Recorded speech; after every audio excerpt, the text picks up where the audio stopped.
Developed a fault in the ceiling and it had to be closed for safety reasons.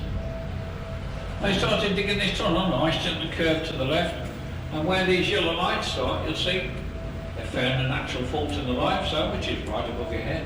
And from now on, as you'll see, it doesn't need any support whatsoever. All they've done is stabilise the walls by spraying a very thick coloured concrete all over. It's called shotcrete, it's less than an inch thick. And it's just to stop any small particles up and on us as we go around. It's a place for a little test now. I'll tell you more about the little test later. We've got this short film, and I'll leave you to listen to our short film.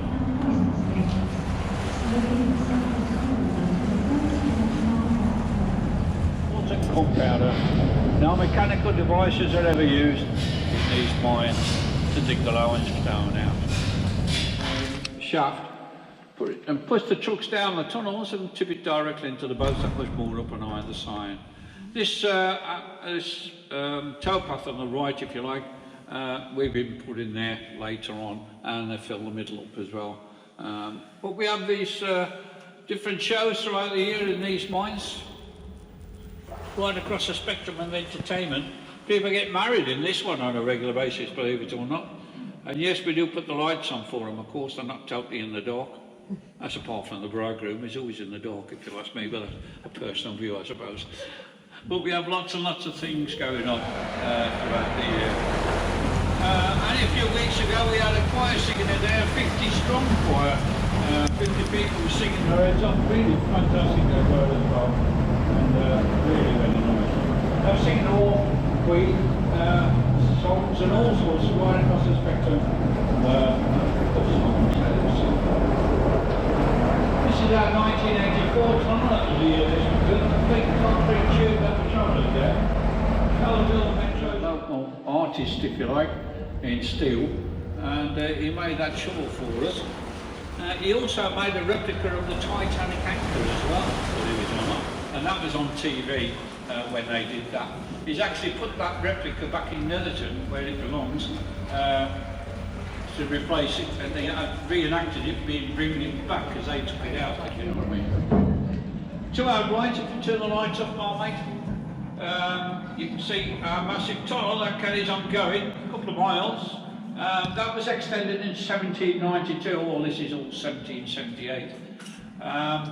And the reason why they built that is because Lord Ward, who owned these mines, had a steelworks at Brighton. The mine to be worked, it closed in 1924, this section, and this is Hurst Cavern, named after the man in charge.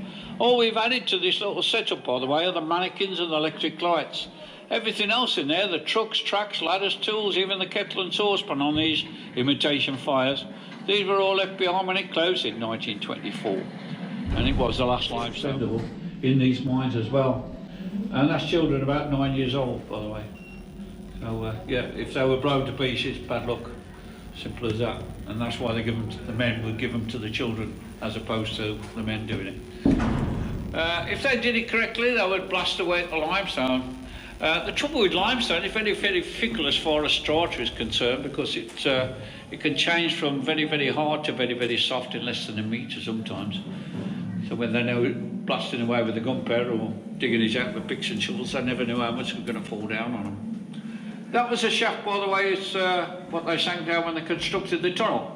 They sank 12 of those down simultaneously, the deepest one being about 200 feet from the surface to the bottom of the canal. They would then work in both directions after they'd lower the men down. The first guys that lowered down were called navigators. Okay, they used to take the spoil up as they dug it out, up the same hole as they dropped them down in the same bucket, basically. If you look above your head now, you notice there's nothing old in the roof up there. They put brickwork in this tunnel as a very last resort. Where it wasn't required, they literally wouldn't build it purely to save as much money as possible. But that all depended on that strata, as I said. If it was soft like this section we're coming into now, it was very soft, so they need to put brickwork above your head. But have a look at the bricks in the ceiling they used to hold the roof up. Notice the different thickness and shapes and size of those bricks. That's because all these bricks are handmade. But they're all handmade by the wives and the children of the miners who worked in these mines. And by the way, that's the children under 9 years old. Because after 9 years old, they'll be working in these mines as miners. And if you think the girls got away with it, no, they didn't. They'd be working at the age of 12 when they were a little bit stronger. Some people say the good old days. Well, I beg to differ on that one, I'm afraid. I don't think it was very good, to say the least. Now, to the left there, you see a couple of boats and a blocked-off tunnel. This is called Cathedral Arch. It's purely because of the shape of the brickwork. Remember, all these bricks they'd laid in these mines were just in the light of a... slow down a bit, mate. They had a bit light. They had to lie these bricks with the light. You don't see number 17 and what's it there? They're a bit later talk about, more of an illustration. They were working boats, but they never saw service in these mines. That wasn't built, you know, that's the barge pole that you wouldn't touch them with. Yeah. Quite a lethal weapon as well. It's on a sharp point and a hook. And what they would do is jump it into the brickwork, all the limestone, depending on where they were, of course, and barge the way around like this when you go in the sails and you're barging your way past people with your elbows and stuff, using force to get where you want to go. And that's what they're doing, is barging his way around. Unfortunately, it damaged the brickwork quite a lot, and it got so bad they banned them from using it. You see, if only a few bricks around this area where they damaged the faces off the bricks around, and so they banned them from using it. So I think of another way of transporting the boats down the tunnel, and what they came up with is called legging the boat down the tunnel. Now, by perchance, we happen to have a plank in the centre of the boat there. So the question is, anybody want to have a go at legging our boat down the tunnel? All you've got to do is line a plank, put your feet on the walls and walk. Nobody want to have a go? Sure? No, no ladies want to have an easel? No? Okay. You don't look as though they wanted, so if you make your way up. Anyway, that's what they would do. There's two guys who'd lie on that plank, put their head on one on the shoulders and their feet on the walls. But it was done in total darkness. There'd be no lights on the boat at all. And it was all done by touch. Now, it take the leggers some 3.5 to 4 hours to leg it down the full length of this tunnel. And once they jumped off the boats that were on, well, took to see our rocks and fossils regularly all over the world. So, because we have the best quality fossils for this particular period in our Earth's existence, and as far as life is concerned. And I'll be showing you a couple of fossils very shortly. Well, there's one sat here, another one driving, and I'm here as well. He ain't so old with me. Oh, right, thanks. Say no more. Oh, by the way, we've been able to see ivy covering up our coral reef. You know what they call it around this area? The hanging gardens of Dudley. But you have to have the accent to get it right. So, there you go. Now, bear in mind there are no rocks, gravel, stones or pebbles in this rock at all. It's purely made from creatures that lived and died in the ocean. So anything that looks like a pebble like that one, or a rock, is actually part of a creature that lived and died in the ocean. Up there's an arrow. Can you stop now, mate? Up there's an arrow pointing to a nice little fossil there. That base of coral, and can you see just above it there, that is like an inverted shell, because we're very fortunate in a way, because when they dug this tunnel through, they exposed a lot of these fossils, and which is very good for us, but we're not allowed to touch this wall at all. It's a site of special significance according to geologists, and so therefore we can't touch it. That where I'm shining my torch now is actually the head of a trilobite.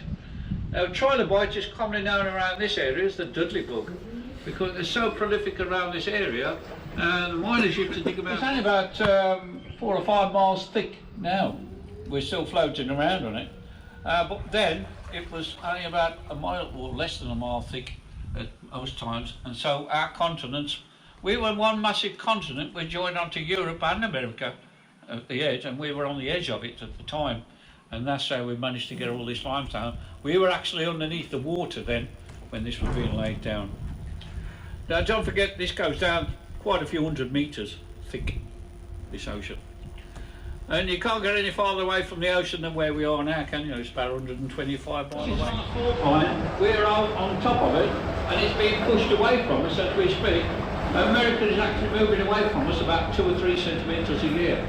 And I know this for a fact because I fly there regularly, and they keep putting the price up because it's a longer flight. So, there you go. Slow down a bit, matey. He's going fast again. I've got to get a stick round his neck now. Like an horse. Way down. Slow down. Anyway, remember the boats are made of wooden 70 feet long.